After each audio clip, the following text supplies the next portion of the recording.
Which Sharks prospects could we be seeing at the upcoming World Juniors? Plus, Sharks prospect Jake Furlong joins to talk about making Team Canada camp and his draft development, Halifax, all that. So plenty of good stuff on today's episode of Locked On Sharks.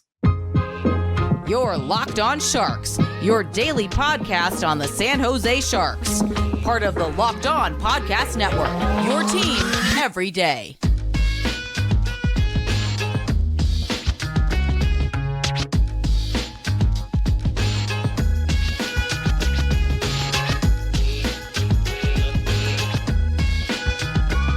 Hello. Welcome to Locked On Sharks, the premier hockey podcast covering your favorite team in the Bay Area. My name is Tank Commander JD Young, contributor at San Jose Hockey Now, and I want to thank you for making Locked On Sharks your first listen. Probably part of the Locked On Network. We cover your team every day, and if you want to be an everydayer, all you got to do is just follow along wherever you get your favorite podcast, or you can watch on YouTube as well. And today we're going to be looking at some of these Sharks who made the cuts or didn't make the cut heading into World Juniors, and talk about some of the, who I think is going to make the roster. And then we're joined by Jake Furlong, Sharks 2022 fifth round defenseman who signed his ELC this offseason. Talk about kind of get to know him. We talk about his draft development, Halifax becoming the captain, signed a bunch of good stuff with Jake. So before we get into all that, do want to let you know that today's episode is brought to you guys by FanDuel. Make every moment matter more. Right now, new customers get $150 in bonus bets with any winning $5 moneyline bet. It's $150 if your team wins. So visit FanDuel.com/lockedon to get started. I do know these Sharks play the Red Wings tonight at 4 p.m. Pacific. You can catch every hit, every goal, every slippery Pete doing amazing things of the Sharks hometown broadcast with SiriusXM on the SXM app. Search Sharks. So before we get into it with Jake, do want to talk about the World Junior Champions roster. So World Juniors happens right after Christmas. If you're unaware, maybe you're just kind of getting into prospects, even whatever it is, but happens, and it's a big tournament between a lot of countries, and it's a huge honor for these kids, right? Everybody's under 20, and it's a huge honor, right? You can only do this so many times, or only have an opportunity to do this so many times. And the Sharks have had plenty of recent guys who played for their World Juniors. Thomas Borlo, William Eklund. Like there's plenty of Sharks prospects who have gone through to World Juniors, and the Sharks are looking to have a lot of participants this year at World Juniors. So we'll start with team. We'll go kind of in order that they were announced. So Team USA. So these are the Sharks players who were invited to camp. So I think they've got 26. So they'll have to make a couple cuts. I think you need to be at 23 by the time you get to the actual championship. So they'll have to make a couple cuts. So on the defense, Eric Polkamp, the Sharks' fifth-round pick from this last year's draft, who's at Bemidji State this year. He really impressed. If you remember back in the summer, they had kind of a preliminary tournament, and he really, really impressed during that time. And he's going to be one of those bubble players, but who either might be the seventh defenseman, might be an extra skater, but I think if he has another strong camp and he's had a really good start to his college career so far, and I think he brings a little bit of an edge that this unit doesn't really have. He's definitely one of the stockier guys. I will at 5'11", 205. He's definitely not the tallest guy, but I think you would say he's probably the biggest built guy out of the defensive unit. So if they want to add a little bit of that grit and that scoring capability that Polkamp has shown so far, he could easily, he's going to be one of those borderline guys. So of course, Sharks' fourth overall pick, Will Smith, is basically a lock to make the roster, especially coming through the U.S. team, national team development program. Like the whole USA line is expected to go. They're between Smith, Leonard, and Gay Pro, and I do not expect anything to change. And he will be a huge piece of this team. So we'll dig into more of World Juniors here really soon with some friends of ours. Interesting guy who didn't get was Quentin Musty, especially with the year he started. I get both sides. Quentin Musty at least get maybe an invite to camp.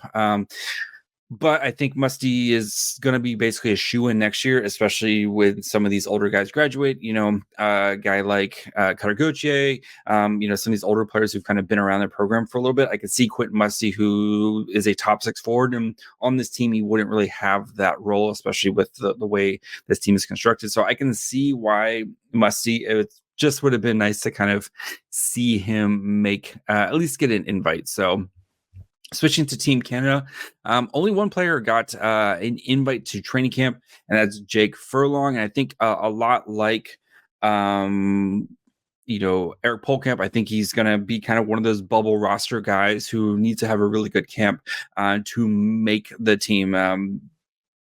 Plenty of exciting names on this Team Canada, including Macklin Celebrini.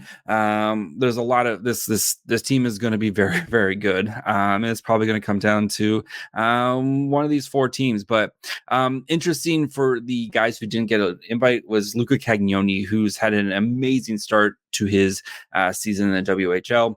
And again, it might be one of those roster fit things where if you look at the defenseman in front of him, maybe he didn't have what you're looking for, right? Especially with like Matchuk, Taylor Molendyke, some of these guys who maybe are also offensively gifted. It just stinks that Luca Cagnoni couldn't, at least get an invite. So we'll see maybe next year if he gets an invite as maybe some of these guys start to graduate from it. So switching over to Team Sweden, I think they're basically locked. I don't know if it's invites, but it sounds like their team is pretty much locked in. This is Sweden's hosting the tournament, so this is the home team. And of course, the Sharks have 2 players. So Filip Bystedt, the Sharks' first-round pick in the 2022 draft, and then Matthias Havled, who was the Sharks' second-round pick in that same draft. Both those guys are going to be playing and going to be looked at as huge parts for Team Sweden, and this is a very veteran team. So we saw last year was kind of Bystedt's coming out party at World Juniors, especially to a lot of Sharks fans. So hopefully this will be kind of another big step where he has a huge tournament and then really kind of kickstarts the second half of his SHL season and rolls right into coming over to San Jose. So Team Finland, they have not announced theirs yet, but Kasper Holtonen is expected to be a huge part of it. And I would say at this point, he's probably a lock to make the roster, especially because he's played a lot of Team Finland games. And with the start he's having over in the OHL with the London Knights, would not be surprised. He's going to be a huge part of that team and what they're doing going forward. So, like I said, we'll have a kind of a deeper dive into a World Juniors preview, potentially with some friends of ours and, what to expect. We'll look at Sharks prospects. We'll look at some of the 2024 draft guys, all that good stuff. So, we'll make sure we hit World Juniors hard here at Locked On Sharks, especially, I know we're at Good Vibe Sharks right now, but keep your eyes on the prize here. So we'll be looking at continue to look at the kids and what they're doing. So before we get into Jake Furlong and we, have a really nice sit down with him and kind of get to know Jake a little bit more, I need to take a break here.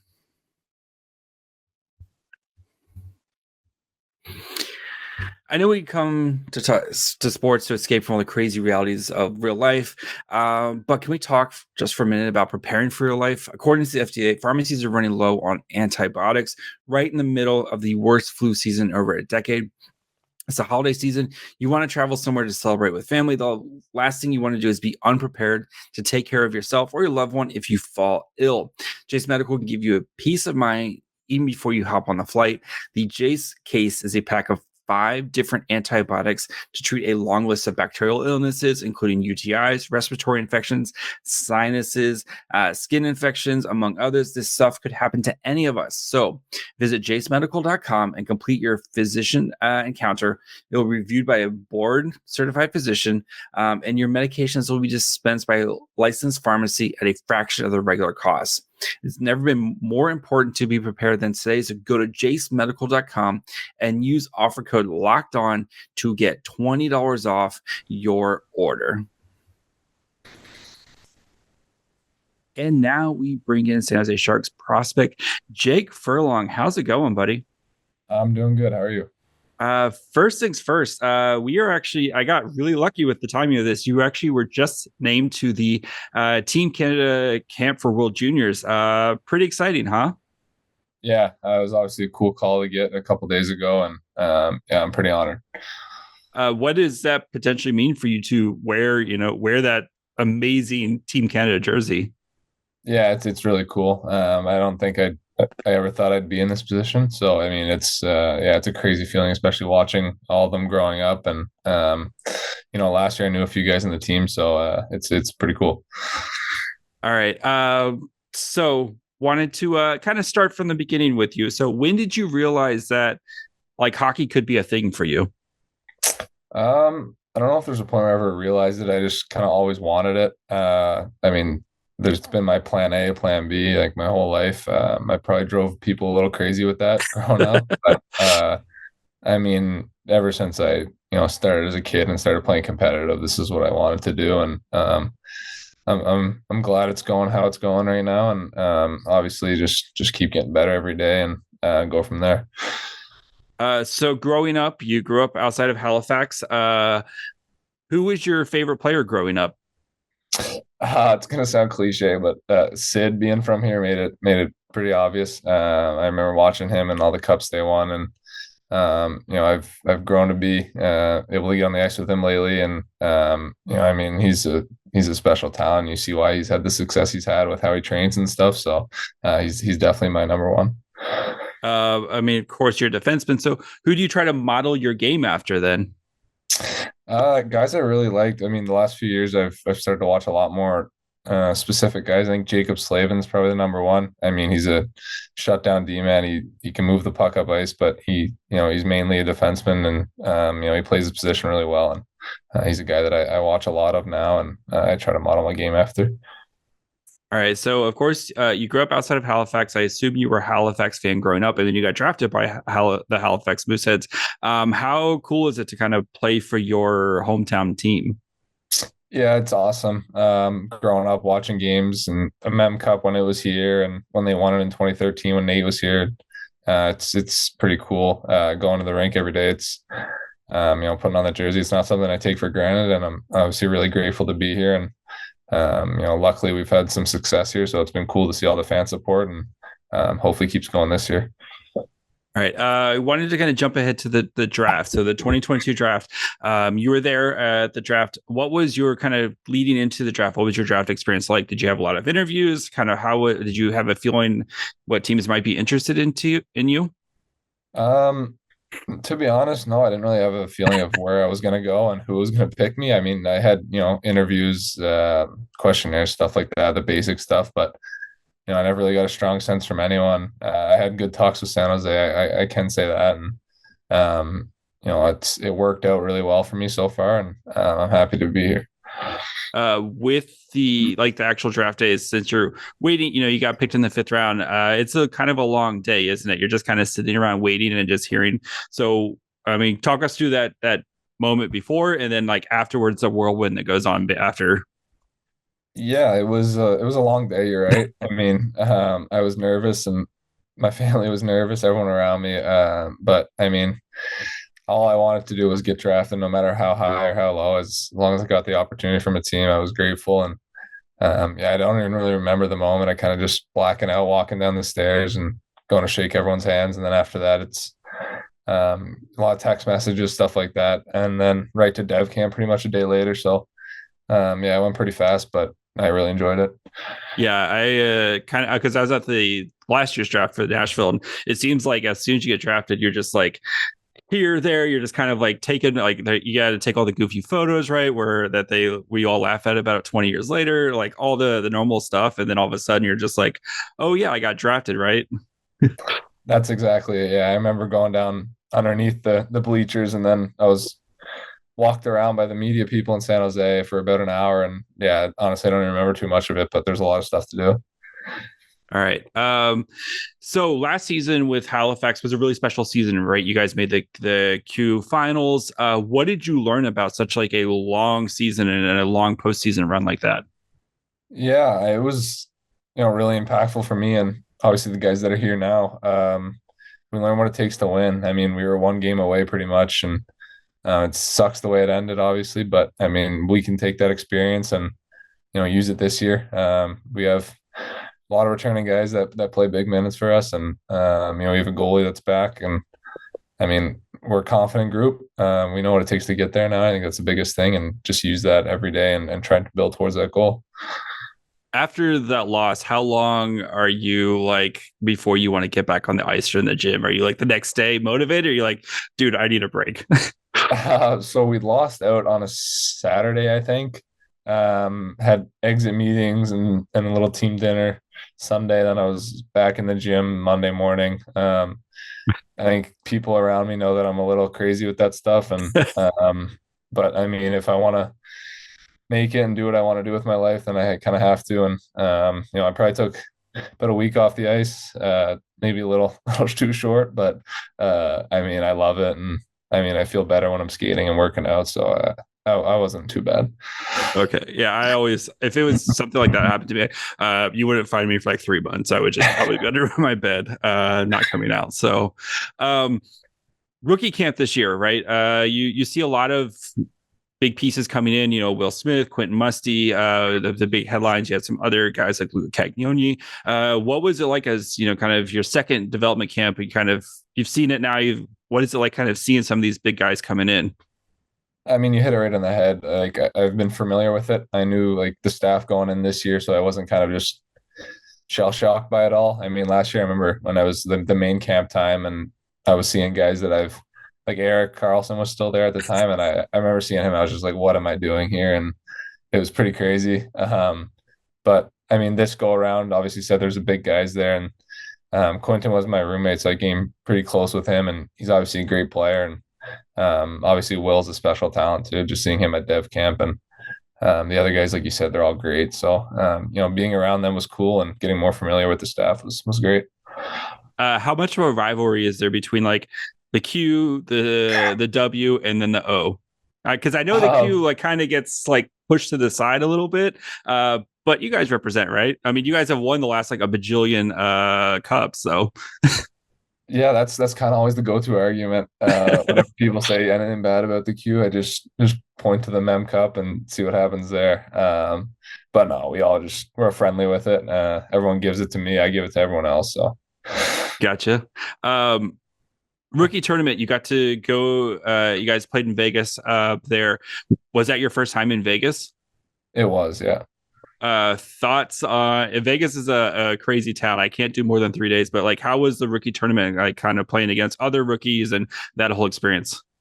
Yeah, it was cool. I mean, just kind of like I said earlier, it was my second go around. I was a little more familiar with everything and like the system they want to play. And I mean, Vegas was great. I got to play in their AHL rink, which was packed for a rookie tournament game. So it was fun, and obviously there's some good players there, and it's always nice to see what other teams have and kind of where you fit in on your own organization. All right, guys, before we finish up with Jake, we get to know him off the ice a little bit. Of course, we find out if he's a monster or not when it comes with socks and skates. Do need to take a quick break. As the weather gets colder, the NFL stays hot on FanDuel. Right now, new customers can get $150 in bonus bets with any winning $5 moneyline bet. It's $150 if your team wins. So if you're thinking about joining FanDuel, there's no better time to get in on the action. The app is super easy to use. There's a wide range of betting options, including spreads, player props, over-unders, and more. Christian McCaffrey scoring a touchdown, guys. It's only 1 week this year where he hasn't scored a touchdown. Just keep hammering that. And I don't think that's going to change this week as well. Or maybe you like my Dolphins to kind of come out on Monday Night Football and just put the hammer down on the Titans and cover the big spread there. Whatever you want to bet, FanDuel's got you covered. So visit FanDuel.com/lockedon and kick off the NFL season. FanDuel, official partner of the NFL. Yeah, I mean, Vegas, you won't hear me say very good thing much about Vegas, but they do love their Golden Knights there, and they have supported them basically from the get-go. So it is good to see hockey grow, but as a Sharks fan, I can't say a lot of good things about Vegas. So you signed your ELC this offseason. How big is that feel as a commitment from from General Manager Mike Greer and the rest of the organization that they believe in you to have you sign your ELC? Yeah, it's huge. I mean, that was my goal after the draft. Obviously, I knew it was going to take some time and I needed to improve. But I mean, it meant a lot. I remember when I got that call or the text, it was a cool feeling. And obviously, it's just a start, but it was definitely cool. What's the first big thing you're going to buy?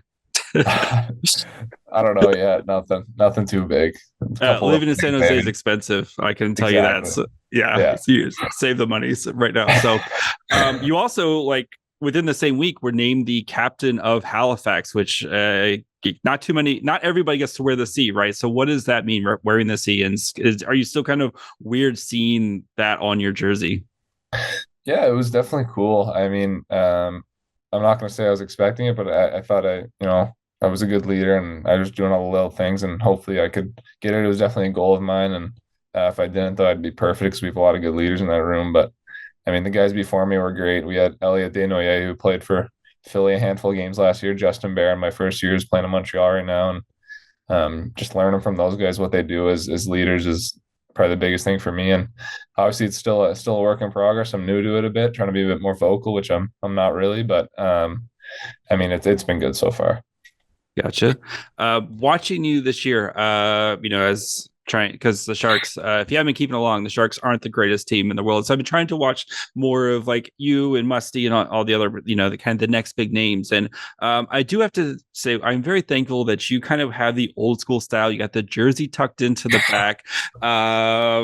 One, it makes it easy to spot you on the ice as soon as you get on the ice. And two, I think it just kind of brings a throwback to kind of the olden days of those kind of just mean, nasty defensemen. So is that a purposeful thing, or is it just the jersey always gets tucked in?